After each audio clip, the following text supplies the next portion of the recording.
Captain Marcus Rodriguez had always prided himself on reading people. After 12 years in the Marine Corps, he figured he could size up any soldier within minutes of meeting them. Height, build, bearing, the way they carried themselves, it all told a story.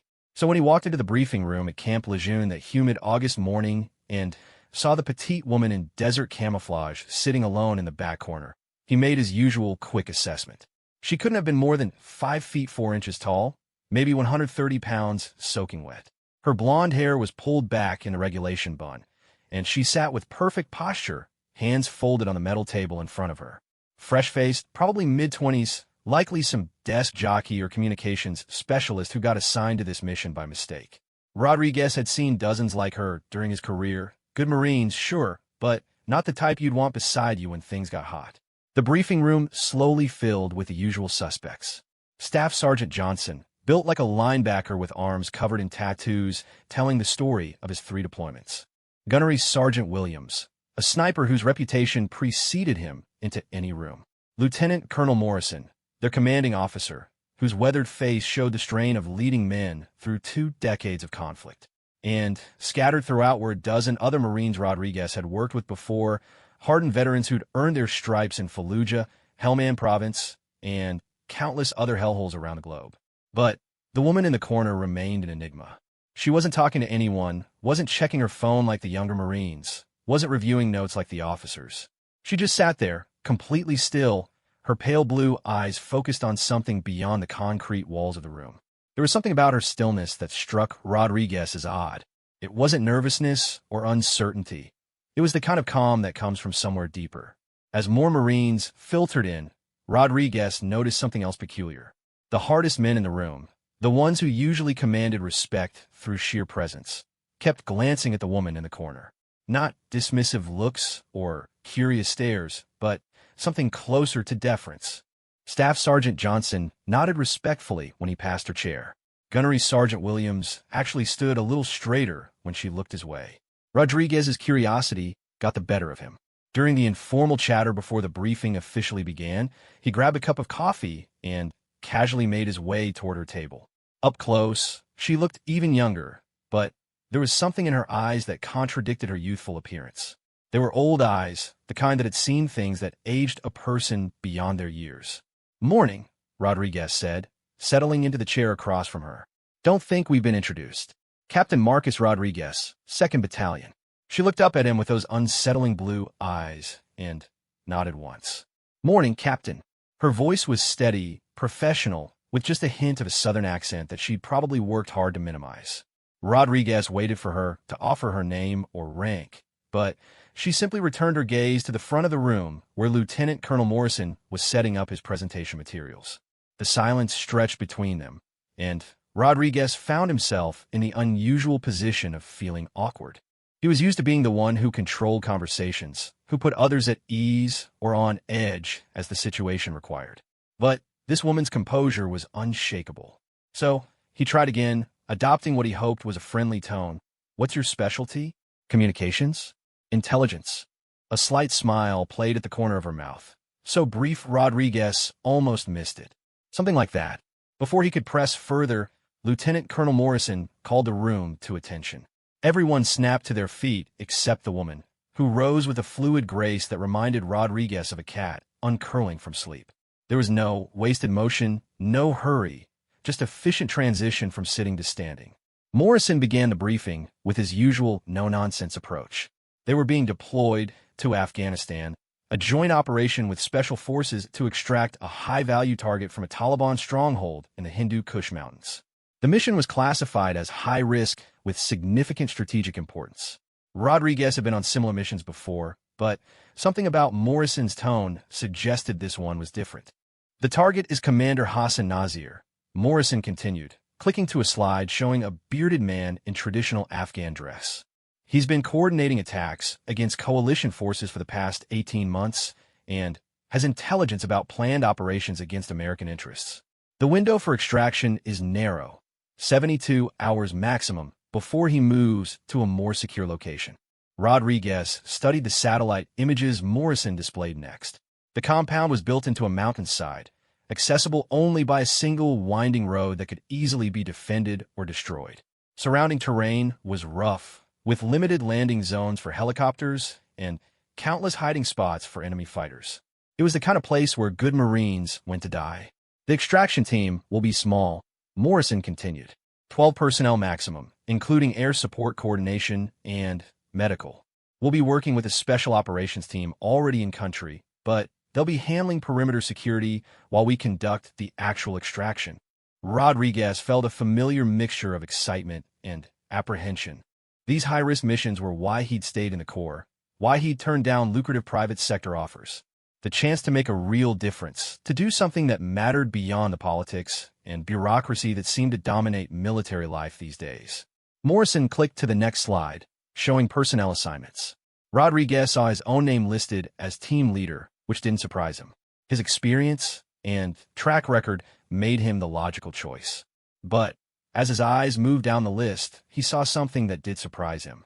The woman from the corner, her name was apparently Captain Sarah Mitchell, was listed as Air Support Coordinator. Rodriguez frowned. Air support coordination was typically handled by experienced officers who'd worked extensively with pilots and understood the complex logistics of close air support in mountainous terrain. It wasn't a job you gave to someone fresh out of the Pentagon. As Morrison continued explaining the mission parameters, Rodriguez found himself stealing glances at Captain Mitchell. She was taking notes now, her handwriting precise and economical. Occasionally, she'd ask a question that demonstrated not just familiarity with the tactical situation, but the kind of deep understanding that came from experience. When Morrison discussed helicopter insertion points, she questioned wind patterns and elevation effects on rotor performance.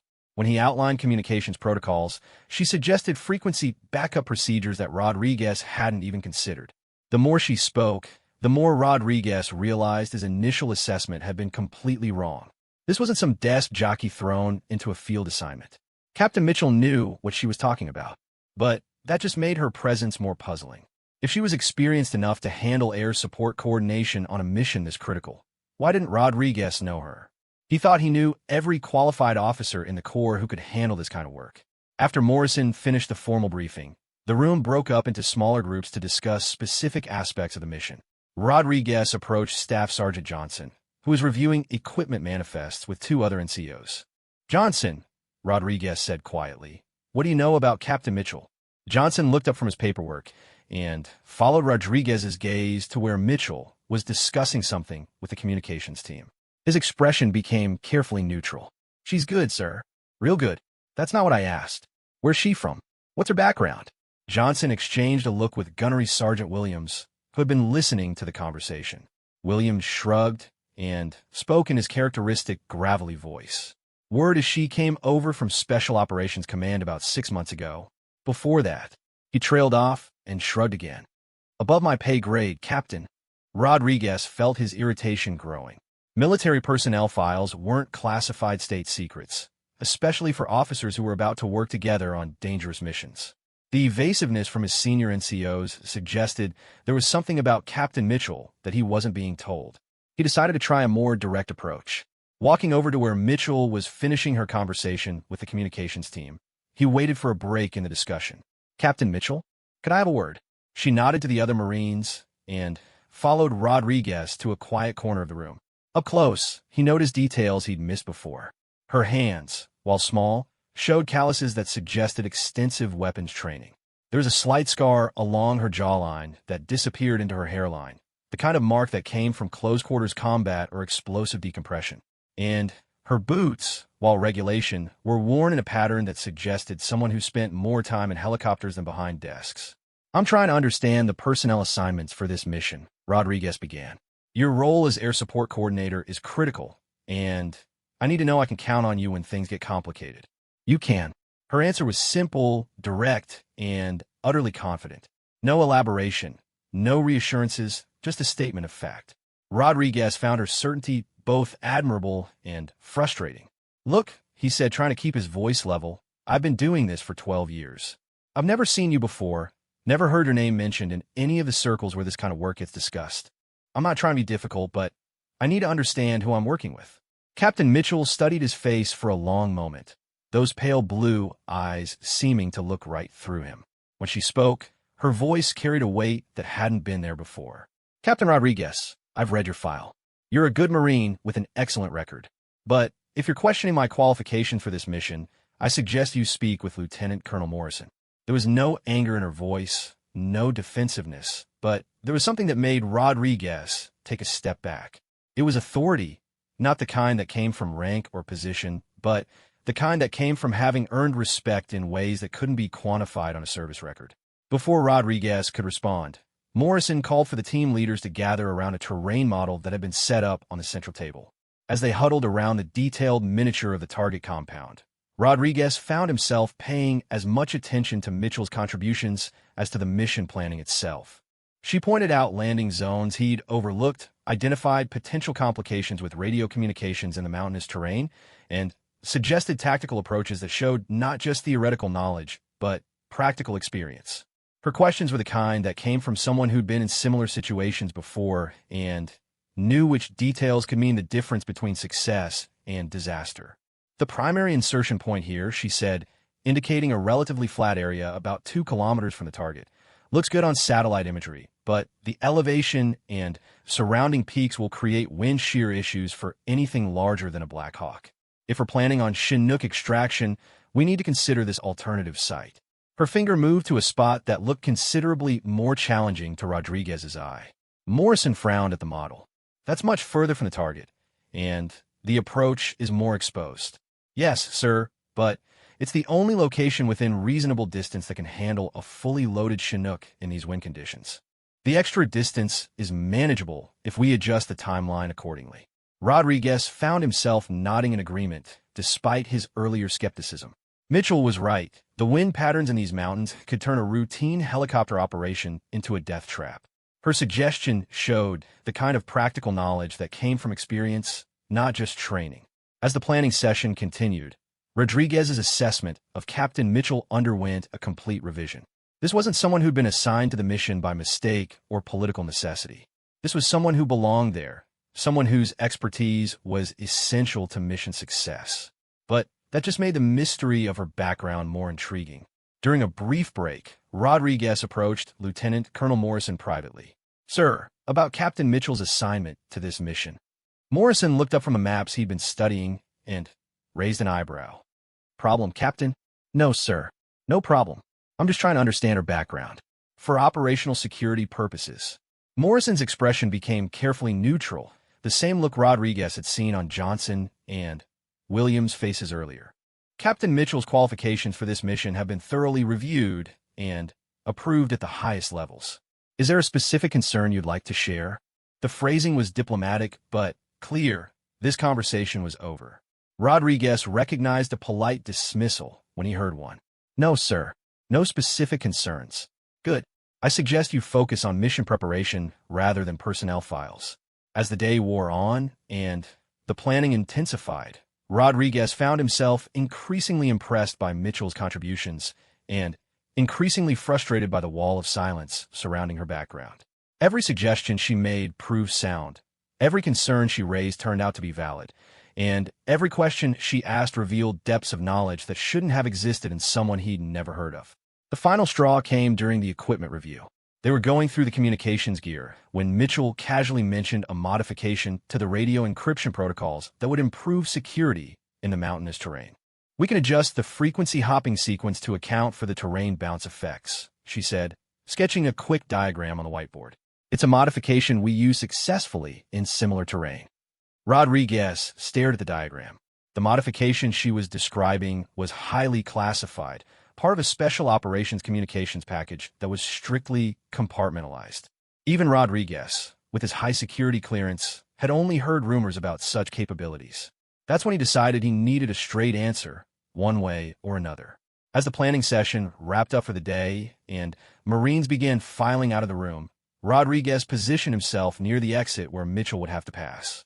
"Captain," he said as she approached, "before you leave, I need to ask you something directly, and I'd appreciate a straight answer." She stopped and turned to face him, those pale blue eyes meeting his without flinching. "What's your call sign?" It was a simple question, but call signs were personal in the military. They told stories, revealed histories, and in the special operations community, they were badges of honor that couldn't be faked or borrowed. If Captain Mitchell was who Rodriguez was beginning to suspect she might be, her call sign would tell him everything he needed to know. For the first time since he'd met her, Captain Mitchell's composed expression changed. A slow smile spread across her face, transforming her from the serious, professional officer he'd been talking to all day into someone who looked almost amused by his persistence. She stepped closer, close enough that only he could hear her voice when she spoke in a tone that was quiet but carried absolute authority. Geronimo actual. The words hit Rodriguez like a physical blow. Geronimo actual wasn't just a call sign, it was a legend. For the past 3 years, intelligence reports from Afghanistan had mentioned a mysterious American pilot who flew the most dangerous missions in the most hostile territory. Someone who could put a helicopter down in impossible places and extract teams that everyone else had written off as lost. Someone who had pulled off rescues that defied belief and conducted operations that officially didn't exist. Rodriguez had heard the stories in the same way he'd heard about ghosts and urban legends, secondhand accounts that were probably exaggerated with each telling. But Geronimo actual was real, and she was standing right in front of him. Suddenly, everything made sense.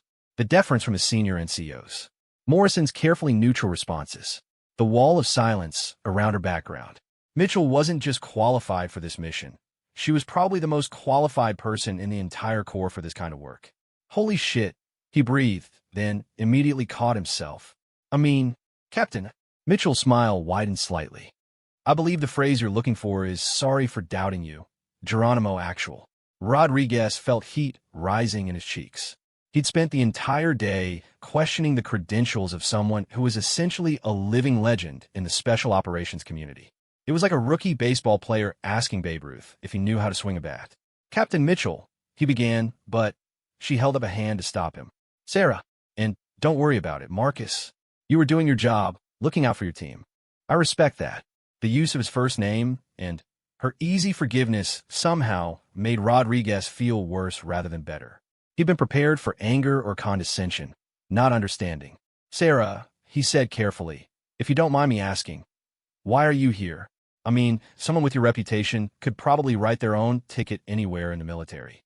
Why this mission? Why work with a regular Marine unit instead of special operations? The smile faded from her face, replaced by something harder to read. She was quiet for a long moment, looking past Rodriguez toward the maps and terrain models still scattered across the briefing room tables. Because sometimes the regular Marine units are the ones who need the most help, she said finally. And sometimes the missions that matter most are the ones that don't make the headlines. Rodriguez sensed there was more to the story, but something in her tone suggested this wasn't the time to press for details. Instead, he extended his hand. It's an honor to work with you, Sarah. I'm sorry I doubted your qualifications. She shook his hand with a firm grip. Thank you, Marcus. I'm looking forward to working with your team. From what I've seen, they're good Marines. As they walked out of the briefing room together, Rodriguez found himself seeing the upcoming mission in an entirely different light. What had seemed like a dangerous, but routine extraction operation now felt like something more significant. If Geronimo actual had been assigned to this mission, there were probably layers to it that hadn't been shared in the standard briefing.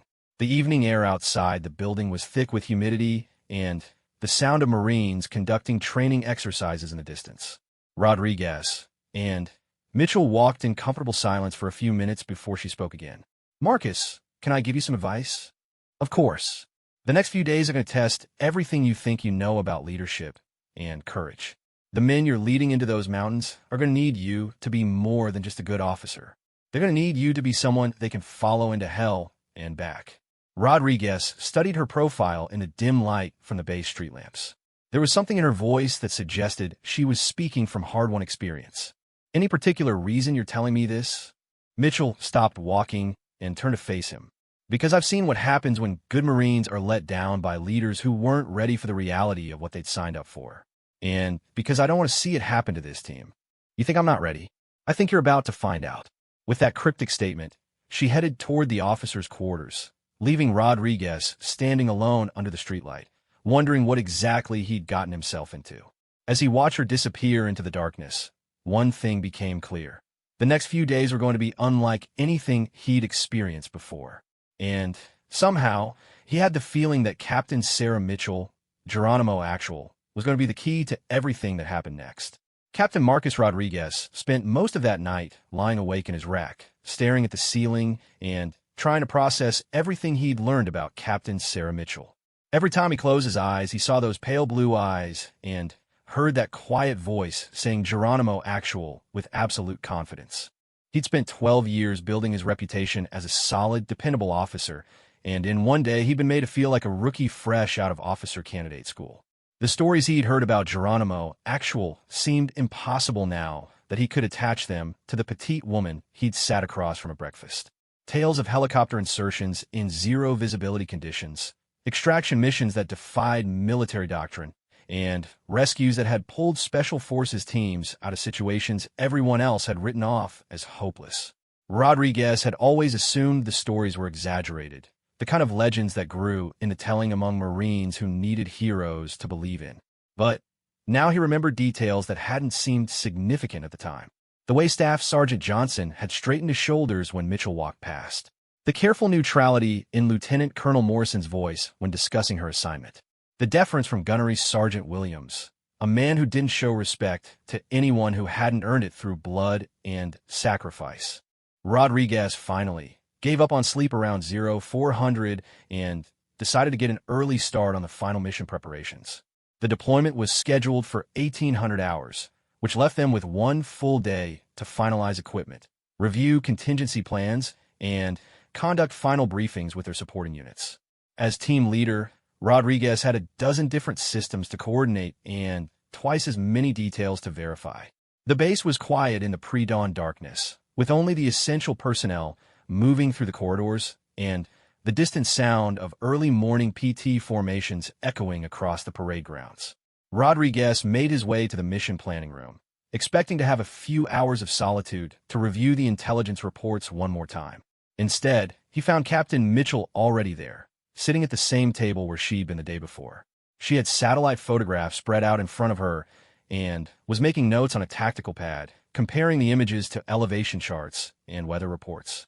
A thermos of coffee sat at her elbow, and she'd obviously been working for some time. "Morning," Rodriguez said, settling into the chair across from her. "You're up early." "Never really went to sleep," Mitchell replied without looking up from her work. "Wanted to double-check the approach routes one more time." Rodriguez poured himself coffee from his own thermos and studied the materials she'd been reviewing. The satellite photos showed the target compound from multiple angles and different times of day, revealing details about guard patterns and vehicle movement that weren't apparent in single images. Her notes were precise and comprehensive, covering everything from optimal insertion timing to backup extraction points. "Find anything concerning?" Mitchell looked up from the photos and met his eyes.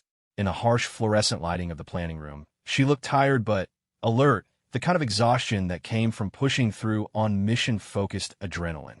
"The guard rotation pattern is more complex than the intelligence briefing suggested," she said, indicating several photos with her pencil. "They're not just following a simple schedule. There's a randomized element that suggests they know they're being watched." Rodriguez leaned forward to examine the images more closely. Mitchell was right. The guard positions showed variations that indicated either very good operational security or paranoia about surveillance. Either way, it meant their insertion would be more challenging than expected. How does that affect our timeline? We need longer on the ground. The window for approach to the compound will be narrower, which means we can't count on the guard schedule intelligence reported. We'll need to identify the pattern in real time once we're in position. Rodriguez nodded, appreciating the thoroughness of her analysis. This was exactly the kind of detailed preparation that separated successful missions from disasters, and it reinforced his growing respect for Mitchell's professional abilities. "What about extraction? Any changes to your helicopter approach?" Mitchell pulled out another set of photos showing the terrain around their planned extraction point. "The primary landing zone is still viable, but I want to pre-position emergency extraction assets at 2 alternate locations. The weather forecast shows possible wind shear conditions that could make the primary site unusable. That's going to require additional resources we haven't requested. I already spoke with Morrison about it. He's approved the backup assets." Rodriguez felt a flicker of irritation that Mitchell had gone directly to Morrison without discussing it with him first. But he suppressed it. She was right to secure the additional resources, and Her access to Morrison suggested a level of operational authority that went beyond her captain's bars. Over the next hour, as other team members began arriving for the final preparations, Rodriguez watched Mitchell interact with each of them. With Staff Sergeant Johnson, she discussed ammunition loads and equipment redundancy with the detailed knowledge of someone who'd been in situations where backup gear meant the difference between life and death. With Gunnery Sergeant Williams, she reviewed communication protocols and signal procedures with an understanding of how radio frequencies behaved in mountainous terrain that impressed even the experienced sniper. What struck Rodriguez most was how the Marines responded to her. There was none of the subtle testing or mild disrespect that female officers sometimes faced from hardened NCOs. Instead, they treated her with the same respect they showed Rodriguez himself, and, in some cases, with a deference that suggested they knew exactly who they were dealing with. Around 0800, Lieutenant Colonel Morrison entered the planning room with a folder of updated intelligence reports. He surveyed the team assembled around the central table and nodded with apparent satisfaction. Final intelligence update. Morrison announced, distributing copies of the new reports. The target is confirmed to still be at the compound as of yesterday evening. However, there are indications that he may be planning to move within the next 48 hours. Rodriguez scanned the new report quickly. The intelligence came from a human source inside the Taliban command structure, someone who had provided reliable information in the past, but whose continued access couldn't be guaranteed. "Sir," Rodriguez said, "this changes our risk assessment significantly. If the target is planning to move, his security will be heightened, and there may be additional personnel at the compound." "Agreed," Morrison replied, "which is why we're moving the timeline up. Insertion is now scheduled for 1,400 hours instead of 1,800. That gives us daylight for the approach, but reduces the time window before the target potentially relocates." Mitchell looked up from her copy of the report. "Sir, daylight insertion increases our exposure risk considerably. The compound has clear sight lines to all the surrounding high ground." "Understood, Captain. But the intelligence indicates that afternoon is when the compound has its lightest security presence. The guards conduct prayers and meal preparation between 1,400 and 1,500 hours, which gives us our best opportunity." Rodriguez felt the familiar pre-mission tension building in his stomach. Compressed timelines and changing intelligence were hallmarks of operations that went wrong quickly. But Morrison was right about the window of opportunity. If they missed this chance, the target would disappear into the Afghan countryside, and they might never get another shot at him. "What about our backup extraction assets?" Mitchell asked. "The timeline change affects their positioning." "Already being handled," Morrison replied. "You'll have full air support available on the new schedule." For the next 3 hours, the team worked through the implications of the accelerated timeline. Equipment loads were adjusted, approach routes were modified, and communication schedules were revised. Through it all, Rodriguez found himself increasingly dependent on Mitchell's expertise. Her suggestions consistently improved their operational security, and her questions identified potential problems before they became critical issues. Around 1,100 hours, as they were conducting final weapons checks, Rodriguez pulled Mitchell aside for a private conversation. "Sarah, I need to ask you something, and I need a straight answer." She looked up from the M4 rifle she'd been cleaning with practiced efficiency. "Go ahead. This mission, is it really just a standard extraction operation? Because everything about the way it's been planned and staff suggests there's something more going on." Mitchell was quiet for a long moment, her hands still working on the rifle's action with automatic movements that spoke of thousands of hours of practice. When she finally looked up, her expression was serious. "Marcus, in my experience, there's no such thing as a standard extraction operation. Every mission has complications, every plan has gaps, and every team has to adapt to circumstances they didn't expect. What matters is whether you're prepared to handle whatever happens." "That's not really an answer. It's the only answer I can give you right now." Rodriguez felt his frustration building again, but before he could press the issue, Staff Sergeant Johnson approached with a communication headset in his hand. "Captain Rodriguez, sir. We've got Lieutenant Colonel Morrison on the radio. He wants to speak with you and Captain Mitchell immediately." Rodriguez and Mitchell exchanged glances before following Johnson to the communication station. Morrison's voice came through clearly despite the static from the encrypted radio link. "Rodriguez, Mitchell, we've got a development. The intelligence source at the compound has gone dark. Last communication was 4 hours ago, and attempts to re-establish contact have failed. Rodriguez felt the bottom drop out of his stomach. Losing their source inside the compound meant they were going in blind, without real-time intelligence about guard positions, the target's exact location, or potential complications. "Sir," Rodriguez said into the microphone, "this significantly increases the risk level for the mission. Should we consider postponing until we could develop alternative intelligence sources?" Negative. The window for this target is closing rapidly. Intelligence indicates that his planned relocation is now confirmed for tomorrow morning. This is our only shot. Mitchell leaned toward the microphone. "Sir, what's the probability that our source has been compromised versus simply experiencing communication difficulties?" "Unknown. Could be equipment failure, could be security concerns, could be worse. You'll need a plan for all contingencies." Rodriguez closed his eyes and tried to calculate the implications. Going into a hostile compound without inside intelligence was dangerous under the best circumstances. Doing it with the possibility that their source had been captured and the enemy knew they were coming was potentially suicidal. "Sir," he said carefully, "I need to know if this is a voluntary mission or if we're under orders to proceed regardless of risk assessment." Morrison's answer came without hesitation. "Captain Rodriguez, you have your orders. Execute the mission as planned." The radio connection ended, leaving Rodriguez and Mitchell staring at each other across the communication equipment.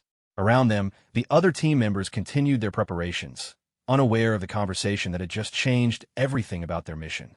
"Well," Mitchell said quietly, "now it gets interesting." Rodriguez looked at her closely, trying to read her expression. If she was concerned about the development, it didn't show in her face or voice. Instead, she seemed almost energized by the additional challenge. "How do we tell the team about this without destroying morale?" Mitchell considered the question for a moment. "We don't tell them anything they don't need to know for operational purposes. They're good Marines, Marcus. They signed up for dangerous missions, and they trust us to get them through it. Our job is to make sure that trust is justified." Rodriguez nodded, but privately wondered if Mitchell's confidence was justified or if she was simply better at hiding her concerns than he was. Either way, they had a mission to complete in less than 3 hours, and there was no time for second-guessing. The final hour before departure passed quickly. Equipment was loaded, final communication checks were completed, and the team received their last briefing on weather conditions and approach routes. Rodriguez found himself watching Mitchell throughout the preparations, looking for any sign that she was having second thoughts about the mission. Instead, he saw someone who seemed to become calmer and more focused as the danger increased. While other team members showed the normal pre-mission tension, checking and rechecking equipment, reviewing plans one more time, engaging in nervous conversation, Mitchell moved through her preparations with methodical efficiency, as if she were getting ready for a routine training exercise rather than a high-risk combat mission. At 1,330 hours, the team loaded into the helicopters that would take them to the insertion point. Rodriguez found himself seated across from Mitchell in the cramped cabin of the Black Hawk, watching her face in the dim red lighting as the helicopter lifted off from Camp Lejeune and headed toward their staging area. As the North Carolina coast fell away beneath them, Rodriguez realized that whatever happened in the next 24 hours, his understanding of leadership, courage, and what it meant to be a Marine was about to be tested in ways he'd never experienced before. And the small, quiet woman sitting across from him was going to be the key to whether his team came home alive. The helicopter's engines settled into their cruising rhythm, and Rodriguez closed his eyes, trying to center himself for what was coming. In 6 hours, they would be on the ground in Afghanistan, moving toward a target whose security might already know they were coming. But for now, all he could do was trust in his training, his team, and the legendary pilot whose call sign had become synonymous with impossible missions and miraculous rescues. Geronimo Actual was taking them into hell. Rodriguez just hoped she could get them back out again. The flight from North Carolina to their forward staging base in Afghanistan took 18 hours with 2 refueling stops. Rodriguez spent most of the journey alternating between reviewing mission plans and watching Captain Mitchell, trying to understand how someone could remain so completely calm in the face of what they were about to attempt. While other team members dozed fitfully in their seats or engaged in the nervous chatter that preceded dangerous missions, Mitchell sat motionless, her eyes closed, but her posture suggesting alertness rather than sleep. During their refueling stop in Germany, Rodriguez finally worked up the courage to ask her about it. "How do you do it?" he said as they stood in the harsh fluorescent lighting of the military terminal, drinking coffee that tasted like it had been brewing since the Cold War. "Do what?" "Stay so calm. I've been on dozens of missions, but I've never seen anyone who seems as composed as you do before something like this." Mitchell considered his question while staring out the terminal windows at the refueling aircraft on the tarmac. When she finally answered, her voice carried a weight that suggested hard-won wisdom. "Fear is like pain, Marcus. You can't make it go away, but you can choose what to do with it. Some people let it paralyze them. Others let it make them reckless. The trick is learning to use it as fuel instead of letting it use you." "And how do you learn that?" A shadow crossed her face, so brief Rodriguez almost missed it. "Practice.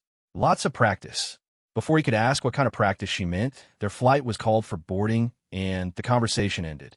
But Rodriguez found himself thinking about her words during the final leg of their journey. Fear is fuel. It was a concept that made sense intellectually, but he wondered what it had cost her to learn to apply it practically. They landed at Bagram Airfield at 0630 local time, stepping off the transport aircraft into the thin, dusty air of Afghanistan. The altitude hit Rodriguez immediately. Bagram sat at nearly 5,000 feet above sea level, and the reduced oxygen made even simple movements feel labored. Around him, his team was experiencing the same adjustment, breathing heavily as they gathered their gear and prepared for final mission briefings. Mitchell, however, seemed unaffected by the altitude change. She moved with the same fluid efficiency she'd displayed throughout their preparations, organizing her equipment and checking communication gear with the methodical thoroughness of someone for whom this was routine. Lieutenant Colonel Morrison met them at the aircraft and led them directly to a secure briefing facility where intelligence officers provided final updates on the target compound. The news wasn't encouraging. Satellite imagery from the previous 12 hours showed increased vehicle traffic around the compound, suggesting either heightened security or preparation for the target's anticipated departure. "We now estimate between 12 and 15 hostiles at the compound instead of the 8 to 10 originally projected," the intelligence briefer explained, indicating positions on an aerial photograph. Guard rotations have also been modified, with more frequent patrols of the perimeter. Rodriguez studied the updated imagery, feeling the mission's difficulty increasing with each piece of new information. What had been planned as a quick extraction operation was beginning to look like a small-scale assault on a fortified position. "What about our inside source?" Mitchell asked. "Any word on his status?"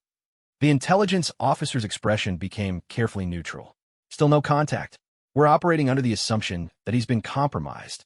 Rodriguez felt sweat starting to form on his forehead, despite the morning coolness of the Afghan air. A compromised source meant the enemy potentially knew they were coming, which transformed their mission from difficult to nearly impossible.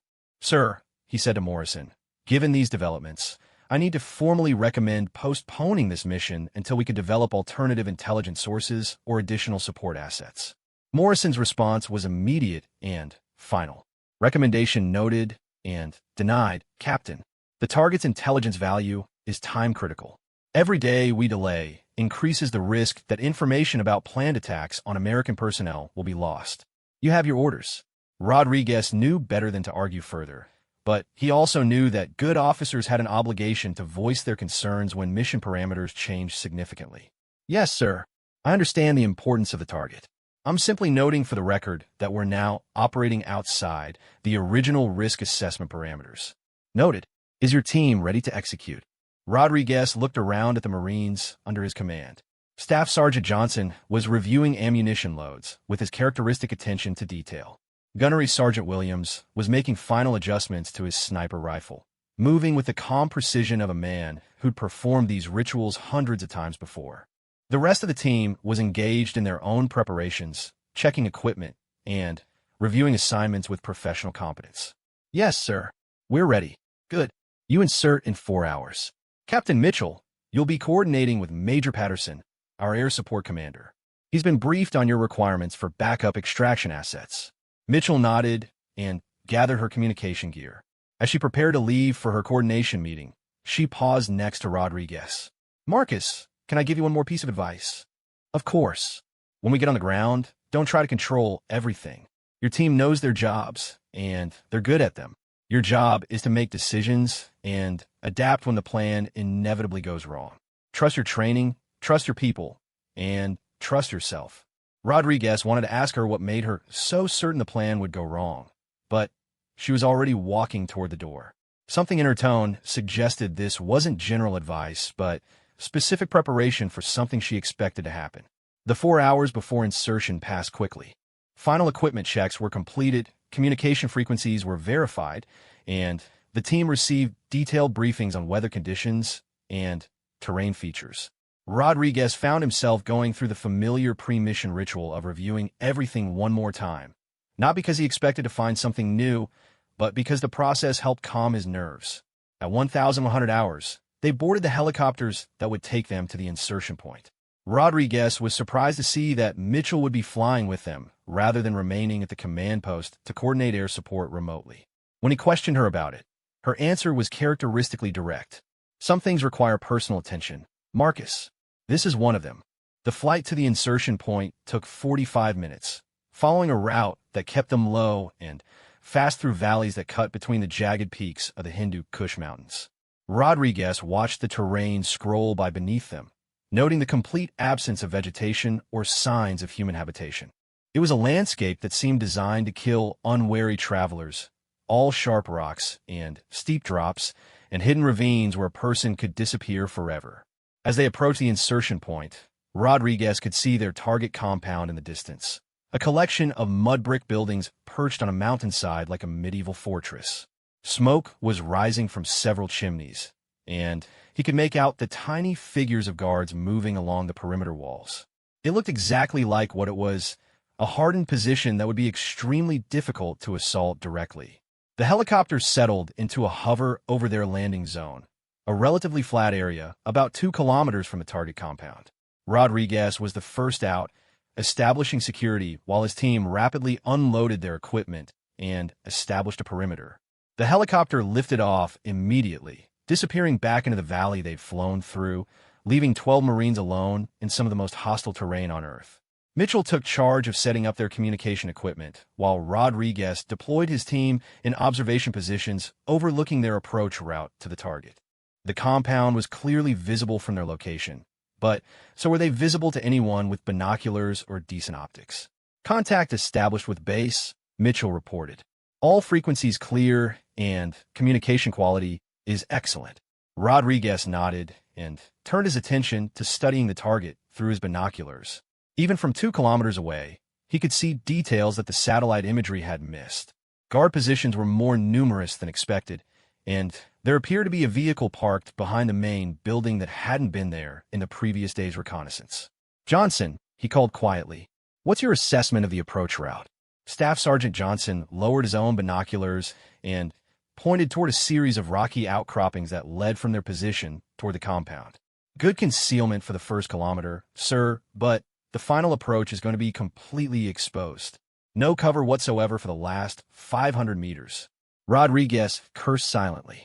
The final approach had looked challenging in the satellite photos, but seeing it in person made clear just how exposed they would be. Anyone moving across that open ground would be visible to the guards for several minutes, more than enough time for an organized response. Williams, can you provide overwatch for the final approach? Gunnery Sergeant Williams was already setting up his sniper rifle in a position that commanded the best view of the compound. Yes, sir. I can cover the main approaches, but there are dead zones behind the buildings where I won't have visibility. Rodriguez studied the terrain for another 10 minutes, trying to identify alternatives to their planned approach route.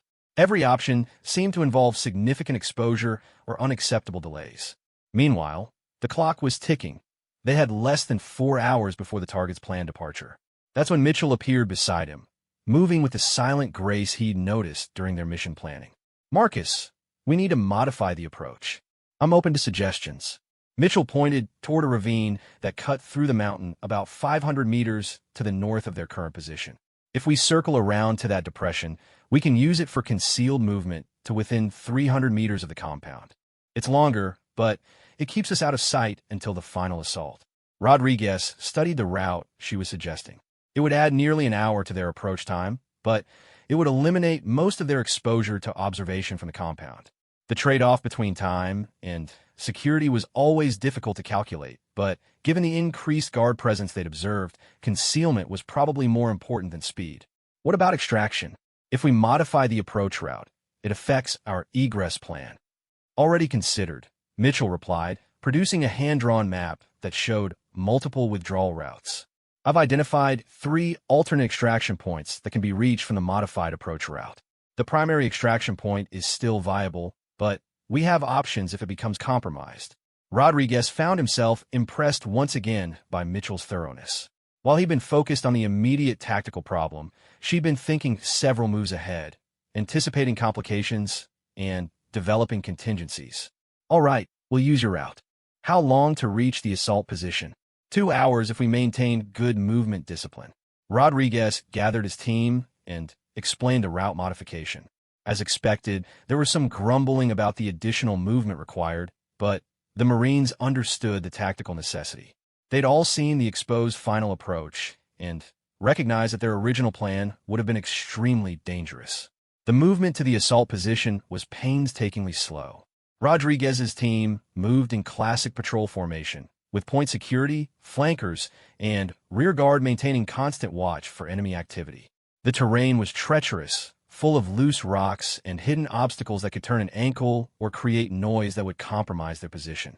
Mitchell moved with the patrol despite her primary responsibility for air support coordination.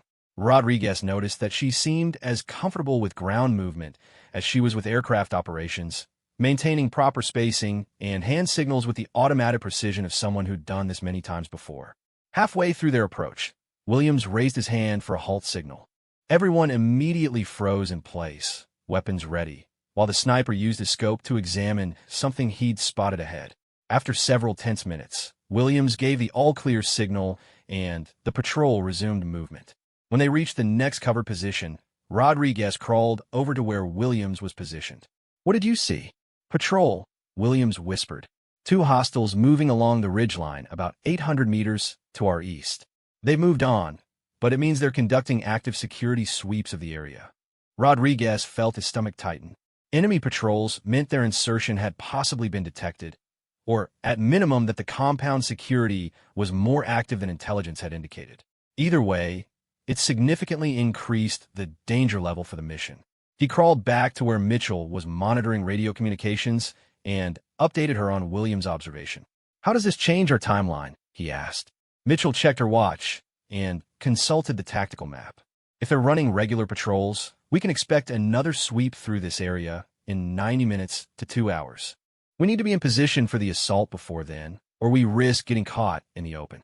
Can we accelerate our movement? Not without significantly increasing our noise signature.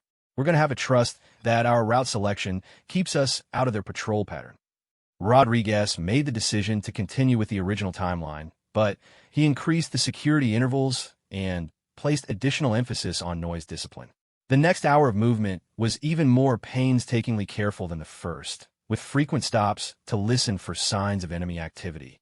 Finally, they reached their assault position, a cluster of boulders that provided concealment while offering a clear view of the compound's main entrance. Rodriguez was amazed by how different the target looked from this distance.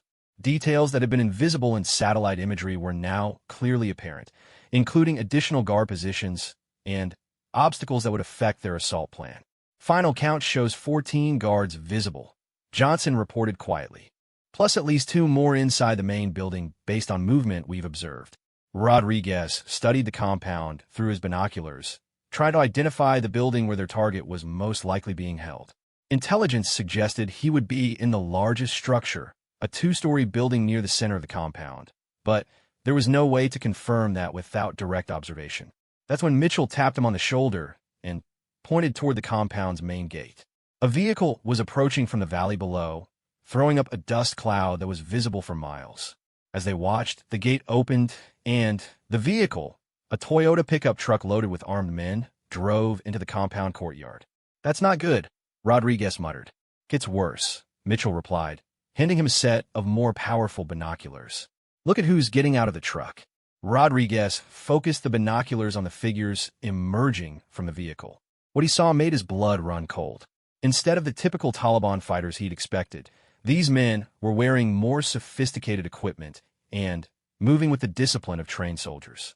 Their weapons were newer, their gear was better maintained, and their bearings suggested professional military training. Foreign fighters, he said quietly. Probably Pakistani ISI or foreign mercenaries. Mitchell nodded grimly. Which means this compound isn't just a Taliban hideout. It's being used for something more significant. Rodriguez realized that their mission had just become exponentially more dangerous. Instead of extracting a target from a lightly defended compound, they were now facing the prospect of assaulting a position held by professional soldiers who would be far more capable than typical insurgent forces. As he watched the new arrivals deploy around the compound in a defensive pattern that showed sophisticated tactical knowledge, Rodriguez understood that everything they thought they knew about this mission had just changed. And they were still committed to executing the extraction in less than 2 hours. The small, quiet woman beside him had been right about one thing. The plan was definitely about to go wrong.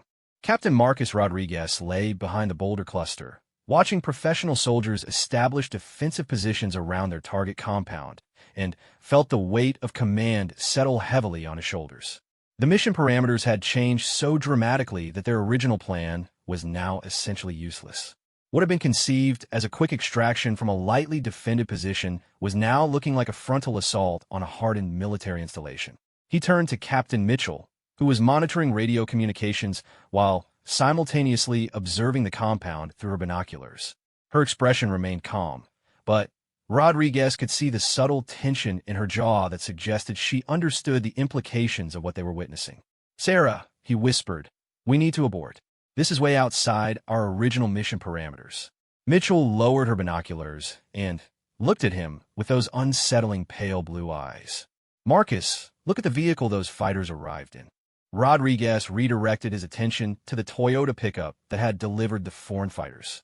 At first glance, it appeared to be a typical civilian vehicle of the type commonly used by insurgent forces throughout Afghanistan.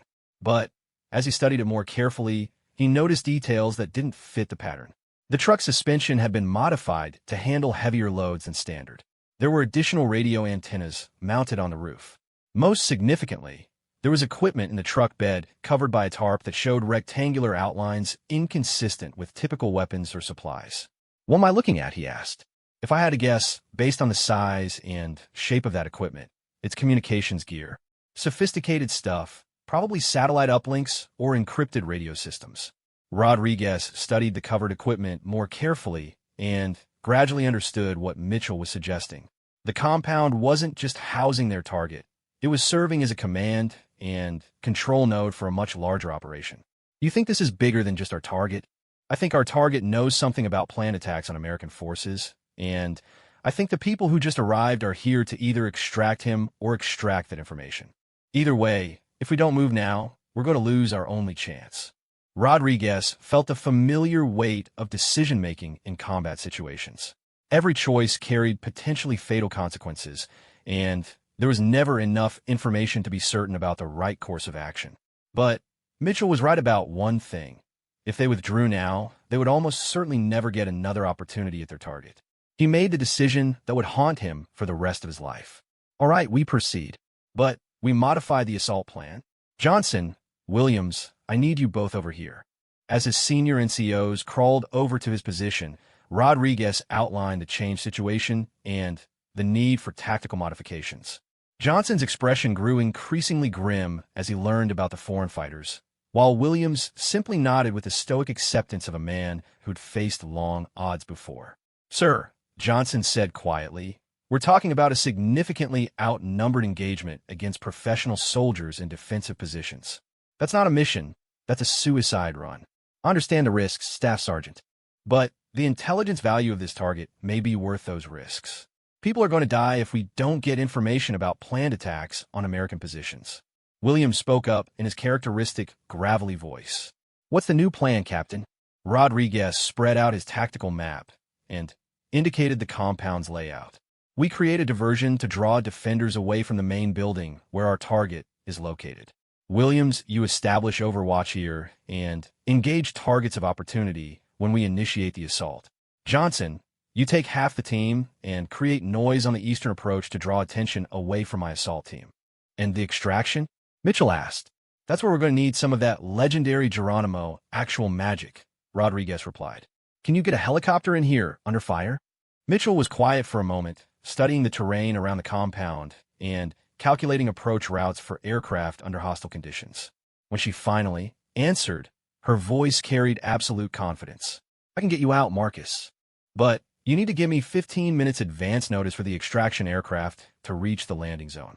15 minutes from the time we grab the target until extraction? 15 minutes minimum.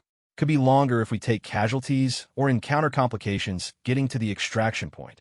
Rodriguez felt sweat forming on his forehead despite the cool mountain air. 15 minutes was an eternity when you were under fire from professional soldiers with superior numbers and defensive advantages. But it was the hand they'd been dealt, and there was no point complaining about it. All right, that's our timeline. We assault in 30 minutes, extract the target, and hold for 15 minutes until extraction arrives. Questions? Johnson raised his hand. Sir, what if the target has been moved or isn't in the main building? Then we grab whoever's in charge and extract intelligence about planned attacks. Someone in that compound knows what we need to know. And if the compound is too well defended for us to penetrate. Rodriguez looked around at the Marines under his command. They were good men, professionals who'd volunteered for dangerous missions and trusted him to lead them competently. They deserved honest answers about what they were facing. If we can't complete the mission, we withdraw and call for air support to destroy the compound. But I don't want to do that until we've exhausted our options for getting intelligence about planned attacks.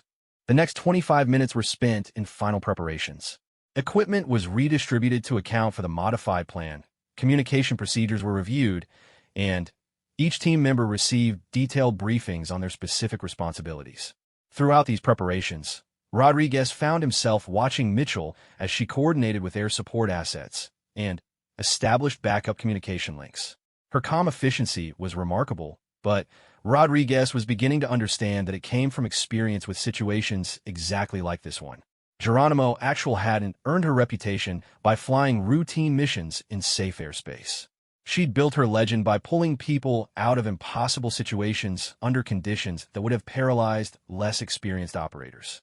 At 1,545 hours, Rodriguez gave the signal to begin the assault.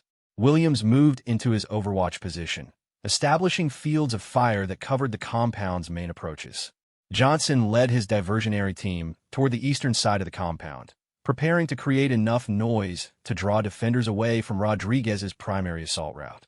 Mitchell remained in the command position, monitoring multiple radio frequencies and coordinating with aircraft that were still 30 minutes away from the operational area. As Rodriguez prepared to move out with his assault team, she grabbed his arm. Marcus, remember what I told you about fear being fuel? He nodded. Whatever happens in there, don't let the adrenaline make you stupid. Your Marines need you thinking clearly, not just reacting to situations. I'll remember. Good hunting. Rodriguez led his four-man assault team down the slope toward the compound, using the concealment provided by the rocky terrain to get as close as possible before they were detected. The compound looked different from ground level, larger, more complex, with more potential hiding places for defenders than had been apparent from their observation position. At 1,547 hours, Johnson's diversionary team initiated contact on the eastern side of the compound. The sound of automatic weapons fire echoed off the mountain walls, immediately followed by return fire from multiple defensive positions. Rodriguez could see muzzle flashes from at least 6 different locations as the compound's defenders responded to the apparent assault. Williams, this is Rodriguez. What's your assessment of defensive response? Williams' voice came through the radio with characteristic calm. Diversion is working, sir. I count 8 defenders moving toward the eastern wall to engage Johnson's team. Main building appears to have lighter security now. Copy. We're moving to the main building. Rodriguez led his team through the compound's outer perimeter, using the noise from the firefight on the eastern side to mask their movement. The compound was larger than it had appeared from a distance, with multiple buildings and connecting walls that created a maze of potential hiding places and ambush sites. As they approached the main building, Rodriguez could hear voices inside, men talking in what sounded like Urdu rather than Pashto, confirming Mitchell's assessment that they were dealing with foreign fighters rather than local Taliban forces. He positioned 2 of his Marines at the building's entrance while he and Corporal Martinez prepared to breach the door. The building's construction was typical of the region. Thick mud brick walls with wooden doors that would require explosive charges to breach quickly. Rodriguez placed the breaching charge while Martinez covered the windows. On his signal, they detonated the charge and immediately moved through the breach, weapons ready for close-quarters combat. The interior of the building was exactly what Rodriguez had expected from intelligence briefings. A central room with several smaller chambers leading off it. But what he hadn't expected was to find it completely empty. Clear, Martinez reported after checking the side rooms. No personnel, no equipment, nothing. Rodriguez felt his stomach drop. Either their target had been moved, or the intelligence about his location had been wrong from the beginning. But as he was processing this setback, he heard Williams' voice over the radio. Rodriguez, this is Williams. You got problems. Large group of hostiles moving toward your position from the northern buildings. And there's a vehicle approaching from the valley. Looks like reinforcements. Through the building's windows, Rodriguez could see armed figures moving through the compound toward his position. The diversion had worked initially, but now the defenders were repositioning to deal with his assault team. And if reinforcements were arriving, their tactical situation was about to become hopeless. Johnson, what's your status? Heavy contact, sir. We've got multiple enemy positions engaging us, and they're starting to flank our position. We're going to need to withdraw soon or risk being overrun. Rodriguez realized that their carefully planned mission was disintegrating rapidly. They had failed to locate their primary target. They were outnumbered and facing professional opposition, and reinforcements were arriving that would make their situation even worse. That's when he heard Mitchell's voice over the radio, and for the first time since he'd met her, she sounded tense. All teams, this is Geronimo Actual. We have multiple aircraft approaching from the south, military helicopters, probably Pakistan military. You need to extract immediately. Pakistani military helicopters meant that this operation had international implications Rodriguez hadn't been briefed on. If Pakistani forces were involved in protecting this compound, then American forces conducting operations here could create a diplomatic incident with severe consequences.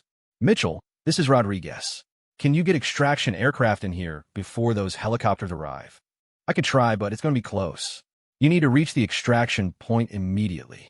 Rodriguez made the hardest decision of his military career.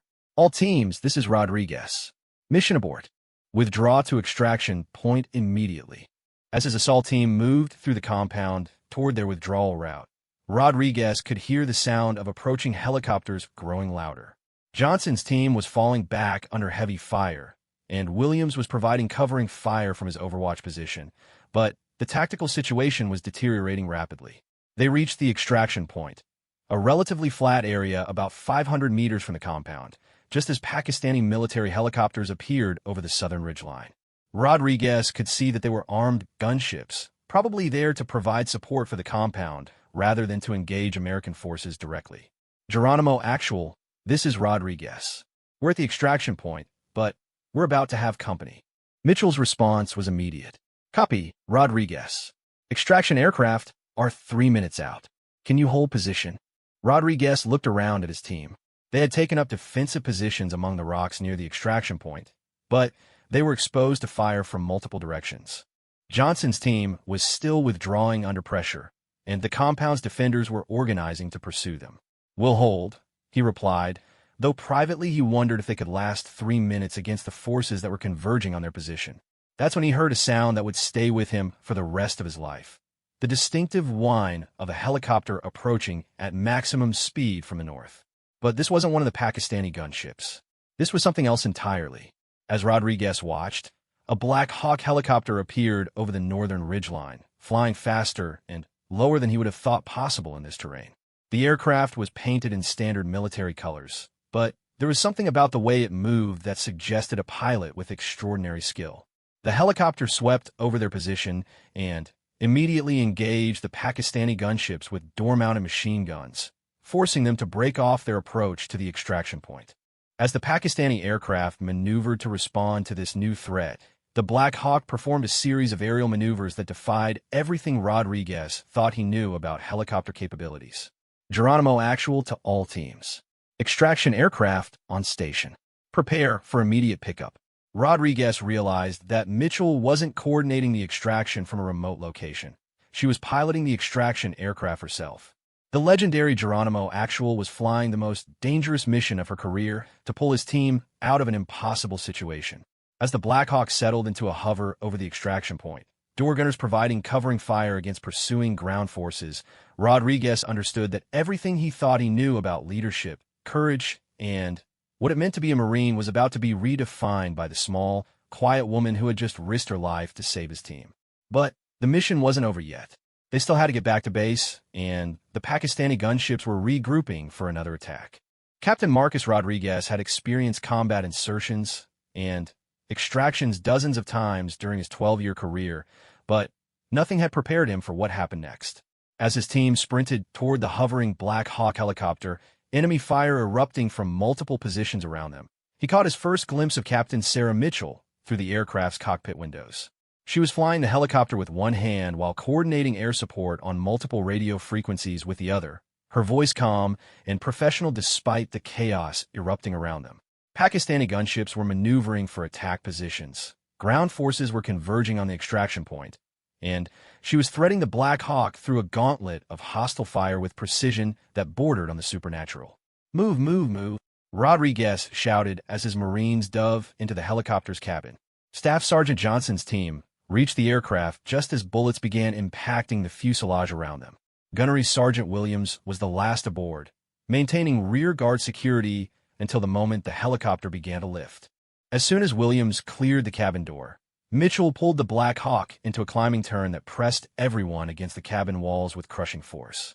Through the windows, Rodriguez could see Pakistani gunships beginning their attack runs, their rocket pods glowing with targeting systems that meant death for anything they locked onto. "All teams secure," Rodriguez reported over the intercom. "Copy," Mitchell's voice responded, still maintaining that impossible calm. "We're not clear yet. Pakistani air defense is tracking us, and we've got fighters inbound from the south." Fighters? Rodriguez felt his stomach drop even further. If Pakistani F-16s were scrambling to intercept them, their chances of reaching friendly airspace had just dropped to nearly zero. A Black Hawk helicopter, no matter how skillfully piloted, was no match for supersonic jet fighters armed with air-to-air missiles. The next 20 minutes were unlike anything Rodriguez had ever experienced. Mitchell flew the Black Hawk through mountain valleys at speeds that should have been impossible, using terrain features to mask their movement from Pakistani radar systems, while simultaneously coordinating with American air support that was racing to provide cover for their withdrawal. She dropped the helicopter into valleys so narrow that the rotor blades seemed to scrape the canyon walls, then pulled up and over ridgelines and climbing maneuvers that defied the aircraft's performance specifications. When Pakistani helicopters appeared behind them, she used the mountain terrain to force them into disadvantageous positions where American F-18s could engage them without creating an international incident. Through it all, Mitchell's voice remained steady on the radio, coordinating multiple assets while piloting the helicopter through maneuvers that would have been impossible for a less experienced aviator. Rodriguez found himself gripping his seat as the Black Hawk performed aerobatics that he didn't think helicopters were capable of, all while under fire from pursuit aircraft and ground-based air defense systems. "Geronimo Actual, this is Thunderbolt Flight," came a new voice over the radio. "We have 4 F-18s at your disposal. What do you need?" "Thunderbolt, I need you to create a corridor through Pakistani air defense so we can reach friendly airspace. Pakistani fighters are vectoring to intercept us, and we won't outrun them in this terrain." Rodriguez listened to the radio chatter as Mitchell coordinated with the fighter pilots, directing them to specific targets while simultaneously flying evasive maneuvers to avoid surface-to-air missiles that were being launched from Pakistani border positions. The level of skill required to manage multiple complex tasks while under direct attack was beyond anything he'd thought humanly possible. When they finally crossed into friendly airspace 45 minutes later, Rodriguez realized he'd been holding his breath for most of the flight. The Black Hawk settled into a more normal flight pattern, and Mitchell's voice came over the intercom with a tone that suggested the crisis had passed. "All teams, this is Geronimo Actual. We're in friendly airspace and proceeding to base. Medical personnel, report any injuries." Rodriguez looked around at his team. Miraculously, despite the intense firefight and harrowing extraction, none of his Marines had been seriously wounded. Johnson had taken shrapnel in his shoulder, and Martinez had a graze on his leg, but everyone was combat effective and accounted for. No serious casualties, Rodriguez reported. Outstanding flying, Captain. Thank you. We'll be on the ground at Bagram in 20 minutes. As the Black Hawk flew toward their base, Rodriguez found himself reviewing everything that had happened during the mission. They had failed to extract their primary target, but they had confirmed that the compound was being used for something much more significant than originally believed. The presence of Pakistani military personnel and sophisticated communications equipment suggested international involvement in operations against American forces. More importantly, he had witnessed leadership and courage at a level that redefined his understanding of both concepts. Captain Sarah Mitchell hadn't just coordinated their extraction. She had personally flown into a combat zone under impossible conditions to pull them out when everything went wrong. That wasn't just professional competence. It was the kind of heroism that inspired legends. When they landed at Bagram, Rodriguez expected the usual post-mission procedures: medical checks, equipment inventory, and preliminary debriefings before detailed mission analysis. Instead, they were met by Lieutenant Colonel Morrison and a group of officers Rodriguez didn't recognize, including several wearing the insignia of the Joint Chiefs of Staff. Captain Rodriguez, Morrison said as the team disembarked, report to debriefing immediately. Captain Mitchell, you're needed in the secure communications facility. As Mitchell gathered her flight gear and headed toward the communications building, Rodriguez caught her arm. Sarah, thank you. I don't know how to express what you did for my team out there. She looked at him with those pale blue eyes, and for a moment, her professional composure slipped enough to show something that looked like vulnerability. Marcus, that mission was never about extracting one target from Taliban compound. The intelligence about planned attacks was real, but the compound we hit was a Pakistani intelligence operation designed to monitor American activities in the region. We were sent there to gather information about Pakistani involvement in supporting insurgent operations. Rodriguez felt the ground shift beneath his feet. You mean we were set up? Not set up, but not told everything we needed to know about what we were really doing. That's how these operations work sometimes. The people making the decisions have information that can't be shared with the people executing the missions. And you knew this? Mitchell's expression became sad. I suspected it. The mission parameters, the intelligence sources, the timeline, they all pointed to something more complex than a simple extraction operation. But I didn't know for certain until we were on the ground and saw the Pakistani military response. Rodriguez processed this information while trying to understand its implications. So everything we just went through, the firefight, the extraction under fire, the Pakistani fighters, that was all part of gathering intelligence about Pakistani support for insurgent operations? Partly, but mostly it was about getting good Marines home alive when a mission went sideways. That's what I do, Marcus. I pull people out when everything else has failed.